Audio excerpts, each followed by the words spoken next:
Hey guys, welcome to today's video that's going to give you some really amazing tips of what I noticed with coaching the top 10%. So if you're new to this channel, hello, welcome. My name is Elika. I'm an energy optimization coach and a trusted advisor for purpose-driven leaders and teams who want to manage their energy whilst avoiding burnout. So when I'm not coaching the top 10%, I'm usually working to create beautiful wellness experiences that really create more depth and meaningful connections. And in today's video, I want to talk to you about some of the habits and the hacks that I see as part of the individuals that I would say are the top 10%, so that you can start to integrate some of these into your life where you may not be, and the ones that you are, you can really be much more intentional. So the first thing I want to say is that in the top 10%, what do we mean by that? Because I actually know that when you use things like words like ambitious or driven, I know that they trigger a lot of the people that I work with. And it's because they have such big hearts, and the association with some of those things, they don't connect to also being able to do it with your heart. And they also don't want to be in this situation where they may have felt before, and I definitely have been there with 2 burnouts, where you want to drive, you want to achieve, you want to make a difference in this world, but you feel like that comes with a lot of hustle, a lot of effort and a lot of work that you just don't want that to be part of your life. So somebody that is always thinking about how do I build a time-rich lifestyle, I can tell you that the top 10% have mastered this in a way where they are so much more intentional about this. And the first thing that they understand is that they are not managing their time, they're managing their energy. Because as I always say, energy is your most valuable currency. And so when you hear things like, oh, I'm so busy, or it's so hard, or I haven't got time for that, or I need to think about it, this is a common one that I hear, that is always the indication of somebody that manages time versus managing energy. And you know, the beautiful thing that we're really starting to understand, especially with the science around quantum physics, is that time is an illusion. You can collapse time. There are shortcuts and paths that we've all naturally fallen into. Just think about the difference between doing exercise that you absolutely love. Like when I do salsa, I'm like, this is exercise, this is just play, and how time goes by, compared to doing exercise that you dread, you don't like doing, and you're just been told to do it. Like, you see the difference in how time feels like? And so it's very difficult for someone that doesn't understand these principles and have support to do it, to shift the mindset around the illusion of what time is to what actually it feels like. But the top 10% have been able to shift that. They understand that when you give me this job to do, my hourly rate far surpasses me doing that, so that does not make sense for me. They don't get their cleaners to come around and then clean the house before they clean, because that's just not a good use of their time. So managing energy versus time is the first shift that you have to make mentally in order to be able to first step into the paradigm of what it's like to operate in the top 10%. And when we now shift into this paradigm, now we can hone into these areas. The physical body, we can look at how we use our energy physically. And so rather than feeling like we have to be very operational and everything has to be done by us, and if it's not done by us, it doesn't happen. We're like, no, what if I use my physical body? That's okay. But how do I use my physical body? So I personally use my physical body to turn up and to coach my clients, right? And sometimes I see them face to face, and sometimes it's on Zoom. But if it's face to face, I use my physical body to do that. But because I'm using my physical body to do that, guess what? I really then care about the environment that supports my energy in that physical environment. So I would not meet my friend, my client, anyone in a Starbucks cafe. Because for me, energetically, that does not give me the energy and the frequency that I want. When I think about the energy versus time, then I think about, you know, how do things make you feel? So if I feel like the place is really messy, the place is really busy, and there's not a care for the environment that I'm in, then I'm not going to feel good. And if I'm not feeling good, I'm not going to perform in my best self. Whereas, you know, now I'm in Dubai, and, you know, I go from cafes to sometimes luxury hotels, and And the luxury hotels, they are just high frequency. It's not about materialism. It's about that they've thought about everything, and that then has an energy of high frequency.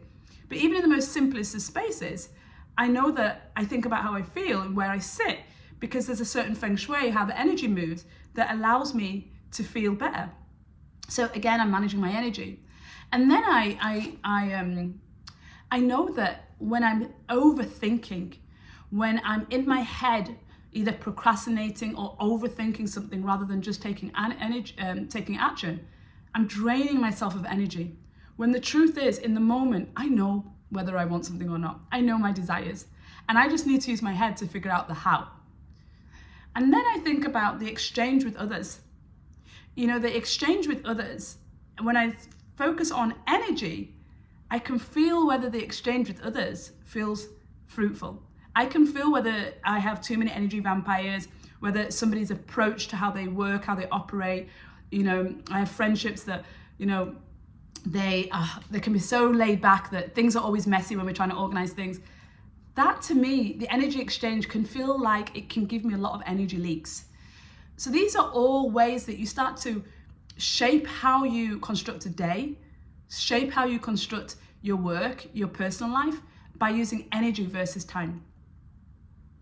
So I want to talk about now the top things that I can see that they're doing differently. And I think I've made some notes, and I want to talk specifically to about 5 things that are really standout things that you can look at in your own life to really think about operating as if you are in the top 10%.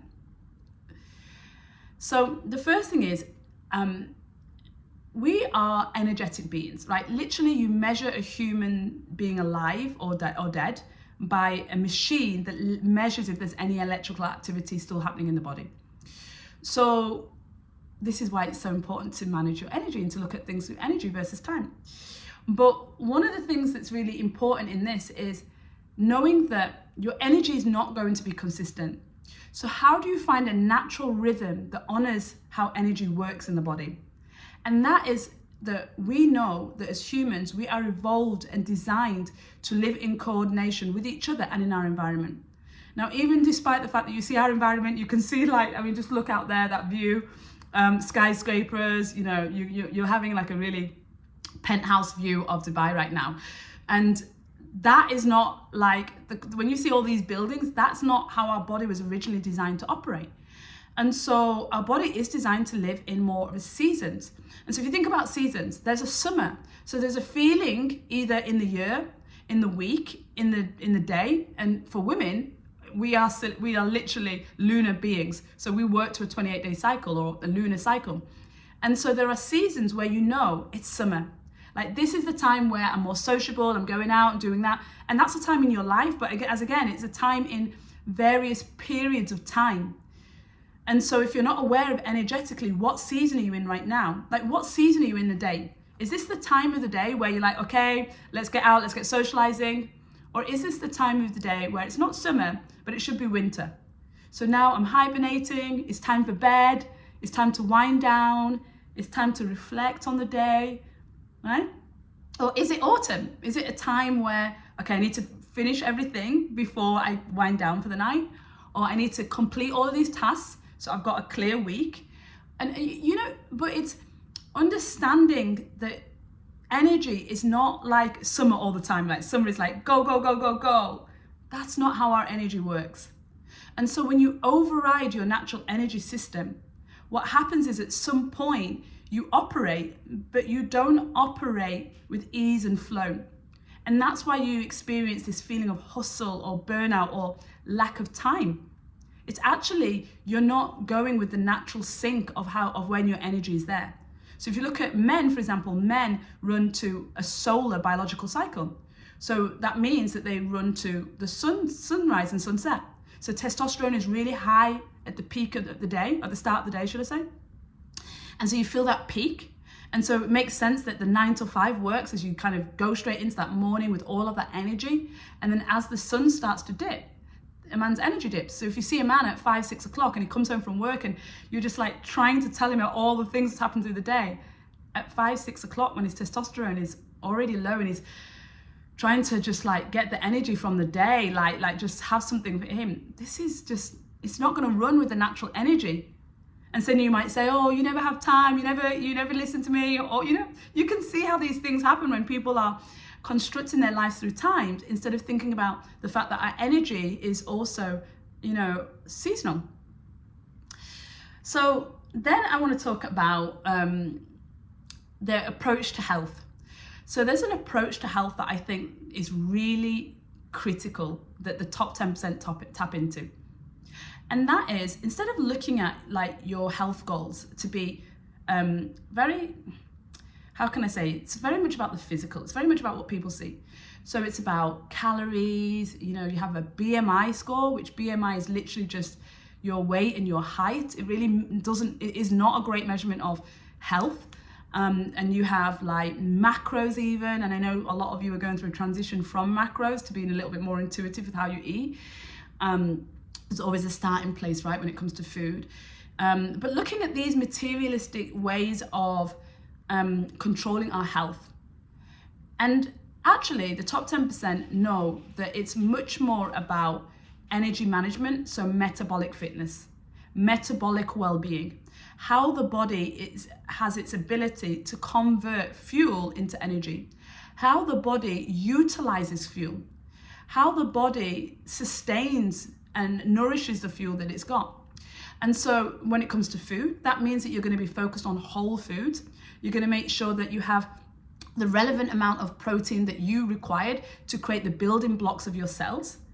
You're going to make sure that you have an abundance of plants through fruits and vegetables that fill your body with nutrients and vitamins.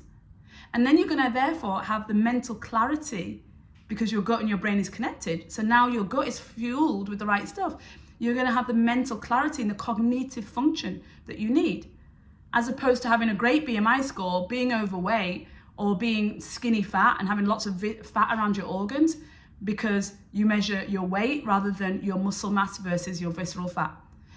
So this adjustment to measuring what matters, as the book says, this is the key to the difference between how the top 10% look at their health and their wellness.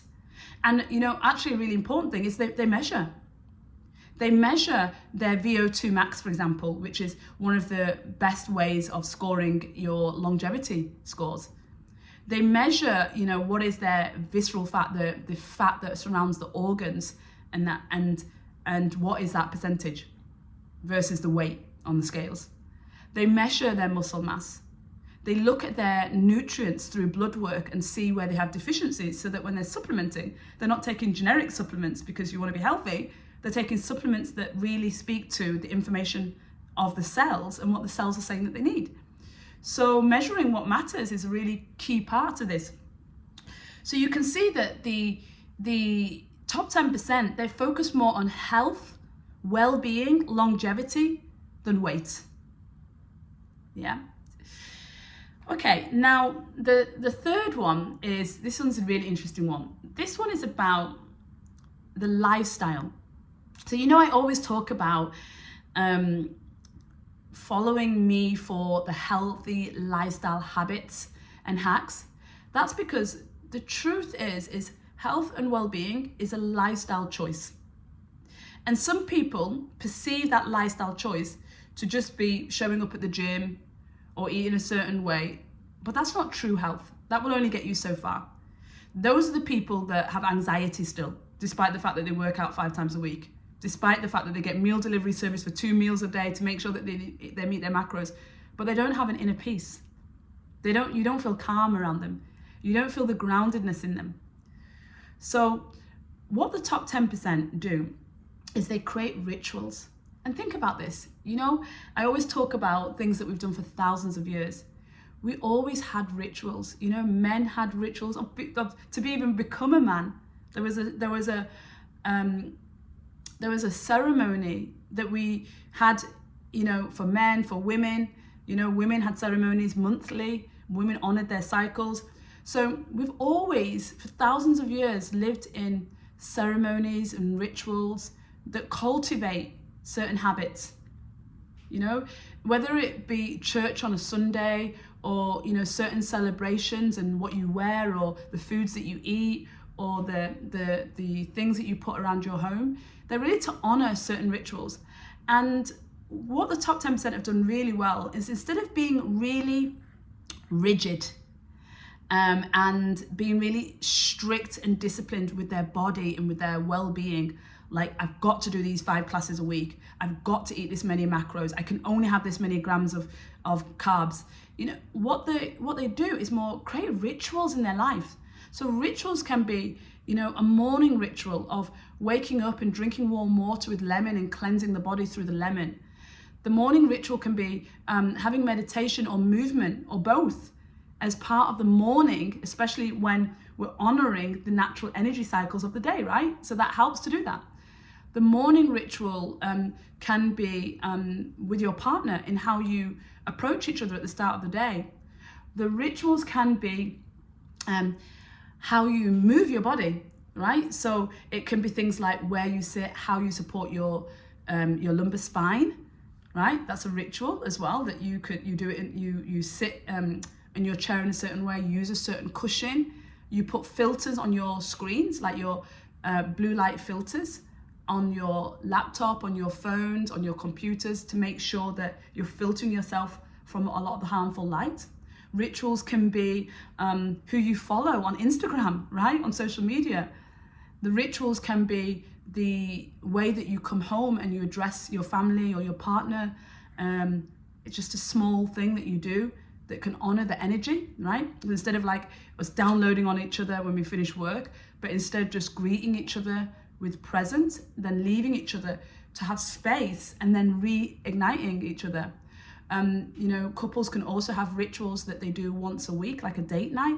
So these are all beautiful things that can be done, and you can think about how you can apply them to the areas of your life where you're not feeling this harmony.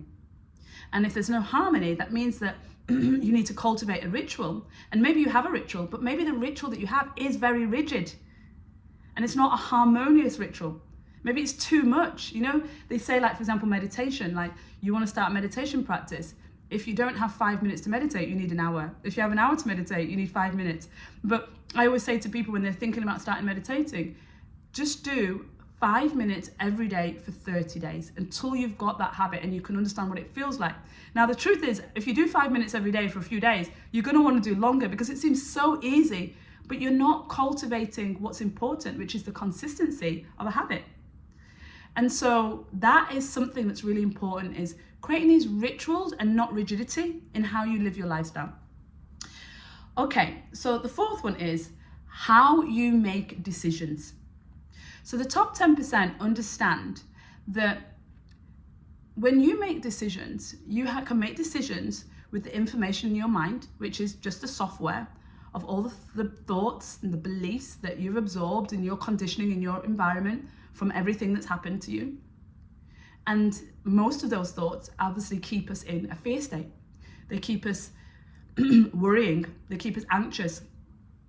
And we know that actually, when you can tap into the present moment, to the what do I do about that now, then actually in the now, as Eckhart Tolle would say, you can understand that the decisions that you make in the now with the information that's in front of you is very different to the fear-like state. And then what it does is it taps into what we use in human design, which is your inner authority. In human design, we talk about your unique way of how you're designed to make decisions. So I'm sacral, so I'm supposed to make decisions by my gut. So the gut is very primal, it's a very in the moment, like a hell yeah or hell no to whatever you're saying. And then after that, if it's a hell yes, I go, okay, so let's think about how we do it. And you see, notice I say think, because then I go in my head afterwards. If it's a no, that doesn't feel good. Notice I say feel, because making decisions with a feeling doesn't feel good. And maybe practically or on paper it's perfect, but if it doesn't feel good, I'm not available for it. So then I need to use my head to think about a solution around it. But what I'm not doing is I'm not 100% going, if my head says I need to think about it, I need to go in and I need to think about all the right and wrong and weigh it up, and I'm using that as my main energy source. I'm not doing that, because the somatic intelligence of your body is beyond just the mind. Just think about what I'm saying here. The somatic intelligence of your body is beyond just the mind. The mind is just, you could say, a third of the intelligence. You have the heart intelligence. How do you feel about something? What do your emotions, that are signals of energy that's moving through your body, what do they signal to you? You have the gut, which is that pound, that kind of like primal, oh my God. You have your very primal instincts of fear and intuition, where you're just drawn to something. Fear is more of a pull away. So these are all the subtle intelligence that our ancestors used to stay alive. And that's the reason why we're alive today, because they used that. They didn't have the dictionary, they didn't have Google, they didn't have podcasts, they didn't have YouTube and Wikipedia, all of those things that we've tried to store in our minds as part of the education system that recognizes us for IQ versus EQ. So I would invite you to honor that the way that you make decisions is a full body decision, mind included in that decision, but not mind exclusively to make that decision. And this is something that the top 10% always say. Like I've studied, some amazing leaders, and it's just really amazing to see what they say. Like people like even Richard Branson, where, he talks about being in meetings where he realized that he didn't know like what a cash flow forecasting was for a business, or he made decisions because on paper something looked really, really good, but he had this feeling that that might not be the right path, and so he went against it, and that, how that saved him. And you see this when you go deep into so many of the most powerful leaders of our time, or entrepreneurs, or not just entrepreneurs. It can be just somebody that is just really brilliant to the outside and has repeated a pattern of success. But then when you speak to them deeply, you understand how much of that was not just logical decisions that they had to make. And so the last one I want to talk to is detoxing physically and energetically. So one of the things about the top 10% is they are meticulous about where they put their energy. So there's a physical detox, which you could talk about that through the diet that they do, the way that they ensure that they move their body, everything that is around them. But then there's the energetics, the how people make them feel, whether this person should stay in the team or not, whether this person should be hired, whether this person is the right life partner. Like I think about how the top 10% choose partners. Like that you have to be really, really in alignment to all the areas of their life. Like it's not just about you being beautiful if you're a woman, or handsome if you're a guy. It's not just about you looking in shape.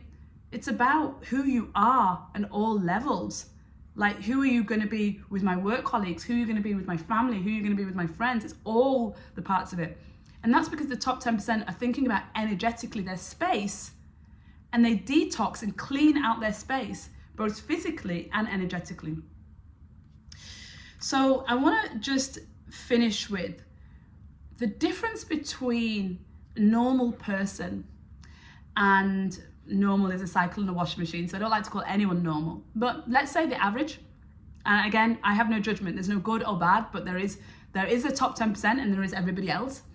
But the difference is definitely that how I know that this person is going to be, even if they don't know it themselves, the top 10%, I'm going to be able to maneuver them into the top 10% if they're not there already when I'm starting to coach them, or they're already there, is top 10% always have a sense of purpose. They're not doing work for work's sake. They don't do work to pay the bills. There is a deep sense of purpose. There is a calling that is on them that they have to channel and pull together all of their energy to fulfill this deep calling. And I can do a whole video on purpose, but purpose is not just this thing, this job title, or this job that you're working towards, or this company, once you work there, you've got purpose. It's an experience that you're having every day in every moment. And the top 10% always are driven by their purpose. Their purpose is such a key component. And that's why even, when they have to detox physically and energetically, it's because they can't be distracted by their purpose. So you've got to be part of their purpose. And then it's just like effortless. And so if you haven't already, explored the world of human design with me, that's a tool that I really recommend in helping you to get that clarity. But this is something that really separates the average person and the top 10%. So I've shared a lot there, but hopefully you understand that one of the key things is that before even starting to look at anything, the top 10% always focus on energy versus time. Then I went through some of the elements that I see that are the things that you can tune into. Okay, so to recap those, I talked about seasons. Yeah, knowing what season you're in energetically, so you're managing your energy by the seasons. We're focusing on health and well-being and longevity, versus our weight. Rituals, right? Creating beautiful rituals that integrate seamlessly into your life, not rigid things that you do because that's what you're supposed to do. I'm supposed to go to the gym 5 times a week. I'm supposed to eat this many grams of protein. But there's more rituals that routines just fall naturally into, so there's more ease and flow. We talked about the way that they make decisions. It's more inner authority led than mind and outer influence. And then we talked about making sure that you detox physically and energetically, so that your space is clear, so you're clear, your energy is clear. And so those are the habits I see. And then I shared with you that last thing that I just really see separates, which is just having a really strong sense of purpose, feeling fulfilled and driven by this purpose. So I would love to hear from you in the comments, what shows up for you? Where do you feel like you want to calibrate more or tune in more? Where do you feel you're great at, right? What's coming up for you when I share that? Which one of those habits, one of those traits do you feel you want to tune into so that you can be fulfilled, create more inner peace, more joy and more harmony in your life, which is just side effects that we experience of the top 10% who are physically, mentally, emotionally, and spiritually in overflow of their energy. And I always say that, listen, if you want to just stay on top of what this lifestyle looks like, I really recommend that you subscribe to my newsletter, because that's where I'm sharing the day-to-day habits, the lifestyle. I always do share my energy audit, which is my 4-step process. I audit my 4-step process, the energy reset recipe, my recipe and roadmap to really looking at all the areas of your life that will help you to manage your energy effectively. So I share all of that in my newsletter, so you'll see the details of that in the description. And if you liked this video, please give it a like so more people can find and learn about all of these beautiful things that we talk about. Or just share it with somebody that you know. But if not, either way, I will see you on the next one. Take care.